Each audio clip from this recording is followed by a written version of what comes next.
मेरे देश के मेहनतकश किसान भाइयों और बहनों, आज आप के जो आंदोलन है 2 महीने 17 दिन होने जा रहे हैं और यह जो गूंगी बहरी सरकार है इसके ऊपर अभी जूं नहीं रेंग रही है।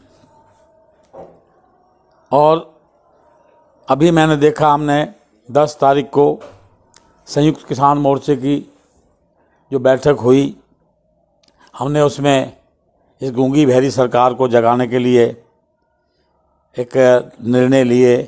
आज 12 तारीख को एक राजस्थान को टोल फ्री करने का निर्णय हुआ। इससे पहले पंजाब और हरियाणा में हमने 2 जगह पूरी तरह से टोल फ्री कराए हैं और अब ये राजस्थान की बारी है और अगली बारी जो है यूपी की होगी। पश्चिमी उत्तर प्रदेश से लेकर पूर्वी दिल्ली तक, पूरी यूपी तक हम इसको कामयाब करेंगे। धीरे धीरे ये पूरे देश में ये लागू होगा टोल फ्री।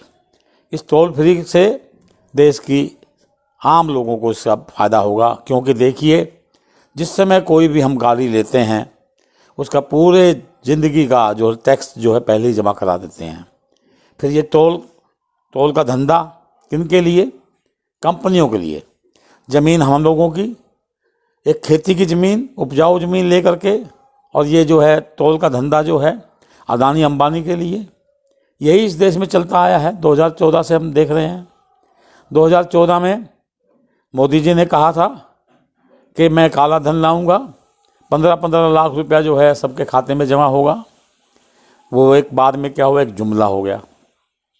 उसके बाद अनावश्यक रूप में 2016 में इन्होंने नोटबंदी लागू किया। तो वो नोटबंदी का क्या हुआ?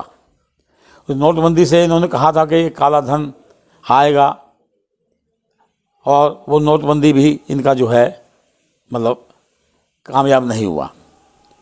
अब उसी तरह से इन्होंने रात के अंधेरे में, यानी सुबह 2 बजे पार्लियामेंट का सेशन बुलाकर जीएसटी लागू किया, जिससे कहा कि देश मालामाल होगा, देश की तरक्की होगी। क्या हाल हुआ? छोटे दुकानदार उजड़ गए। लगातार हम देख रहे हैं कि इनका फेलियर रहा है और कभी भी कोई वादा किया, वो कोई वादा आज तक इनका पूरा नहीं हुआ। अब ये नए बिल लाए हैं 2019 के बाद। ये 2 नए बिल ला करके जो कानून बनाए हैं 3, ये तीनों कानून ये कह रहे हैं कि ये काला इसमें क्या है। तो आप ही तो बता दीजिए इसमें सफ़ेद क्या है। ये कोई ख़ास चीज़ है? एक चीज़ तो गिना दीजिए कि किसानों के हक़ में ये है। ये किसके हक़ में जा रहा है? सब ये अदानी अंबानी को आप को सौंप रहे हैं। आपने पूरा देश बेच दिया। बचा क्या है? लाइफ इंश्योरेंस बेची, रेल बेची, आपका BSNL बेचा। कौन सी कंपनी नहीं बेची आपने? आपके से बचा क्या है? अब आप जो है हमारी जो ज़मीन है, जिस ज़मीन पे हम रहते हैं, जिस ज़मीन से पूरा देश चलता है, जिस ज़मीन से पूरा देश का पेट पलता है, अब आप उसको बेचने पे लगे हैं, कंपनी को देने पे लगे हैं और कहते हैं कि मैं 2022 में किसानों की आमदन दुगनी करूँगा। इसमें दुगनी क्या, हम तो किसान तो बचेंगे ही नहीं।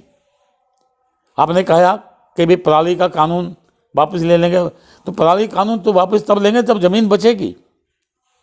तो ज़मीन पे तो आप वहीं अड़े हुए हैं, कहते हैं भी कानून वापस नहीं होगा। अभी पार्लियामेंट में क्या हुआ? आप पार्लियामेंट में भावुक हुए। किसके लिए भावुक हुए? किसानों के लिए या अंबानी अदानी के लिए? ये जवाब तो आपको देना चाहिए। अगर किसानों के लिए भावुक होते, किसानों के लिए आंसू गिरते, तो ये तीनों कानून आप वापस लेते। मैं समझता हूँ आप अदानी अंबानी के लिए भावुक हुए कि मैं मुसीबत में फंस गया हूँ। आप मुसीबत से निकल सकते हैं। आप 2 आदमी हैं जो कहाँ से आते हैं? गुजरात से। और 2 आदमी जो जिनके लिए काम कर रहे हैं वो भी 2 आदमी हैं, वो भी गुजरात से। बाकी देश का क्या होगा? ये आंदोलन दिन पे दिन बढ़ता जाएगा, बढ़ रहा है। आप देखा आपने कि आप बोलते थे ये पंजाब का आंदोलन है।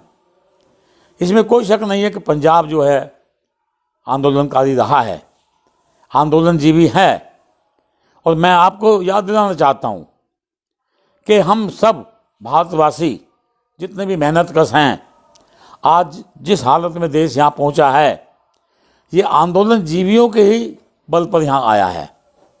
और आप आंदोलनजीवी बोल करके आप क्या देश का मजाक उड़ाना चाहते हैं? आपकी जो पार्टी है, आपने रथ यात्रा की, आडवाणी के सारथी बने, आडवाणी की गाड़ी चलाई, उसमें क्या था? क्या वो आंदोलन नहीं था? क्या उस समय आप आंदोलनजीवी नहीं थे? मुझे लगता है कहीं आप अपना भी मजाक उड़ा रहे हैं।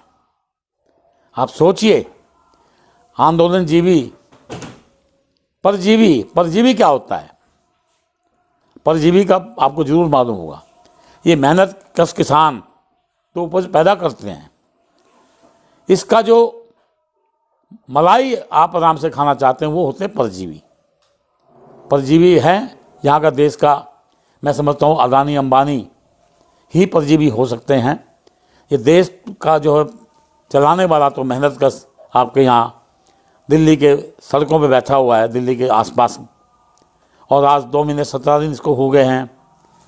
आपको तुरंत चाहिए था कि ये तीनों बिल अगर इनको पसंद नहीं है, किसानों के हक में नहीं है, हम समझते हैं कि किसी भी किसान के क्या, यहाँ के देश का जो कोई भी नागरिक, गांव का कोई भी आदमी, हम समझते हैं कि अगर 36 बिरादरी पूरे देश की, ये किसी के हक में नहीं है। मेरा 36 बिरादरी से तल्लक पड़ता है। लोग कहते हैं कि भाई हम कहाँ अपना मटका बनाएंगे, कहाँ अपना जो है बाहर चलाएंगे, कहाँ हम अपना जो है छोटे मोटे धंधे करेंगे जब ज़मीन नहीं बचेगी, छोटे दुकानदार नहीं बचेंगे। छोटे दुकानदारों के ऊपर कुठाराघात इन कानूनों में है। अभी हम आपको बता देना चाहते हैं, आज जैसे तौल के ऊपर है, 14 तारीख को जो है पुलवामा के शहीदों और जो हमारे यहाँ शहीद हुए उनकी याद में मशाल जुलूस, मोमबत्ती जुलूस हम निकालेंगे।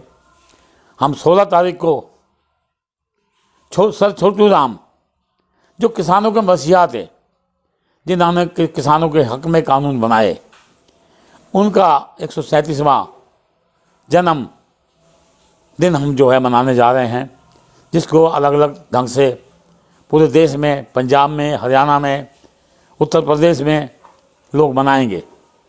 18 तारीख को पूरे देश में हमने 4 घंटे के लिए आपका रेल रोको आंदोलन का आह्वान किया है, जो हमारे पूरे देश के लोग उसको कामयाब करेंगे।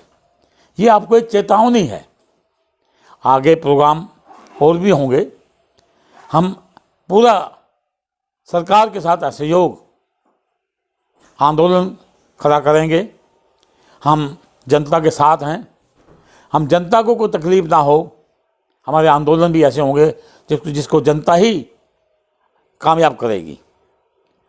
मैं देखा, पार्लियामेंट की बहस सुनी, सारा ओपोजिशन आपको कह रहा है कि ये कानून तुरंत वापस लेने चाहिए।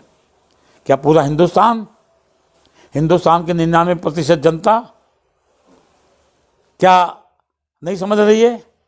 केवल आप 4 आदमी समझ रहे हैं, 2 बनाने वाले और 2 के हक में जाने वाला। ये देश में चलने वाला नहीं है। मोदी जी, मैं आपको निवेदन करता हूँ, आप आइए, जागिए नींद से, समझिए, इन किसानों से सीधी बात कीजिए।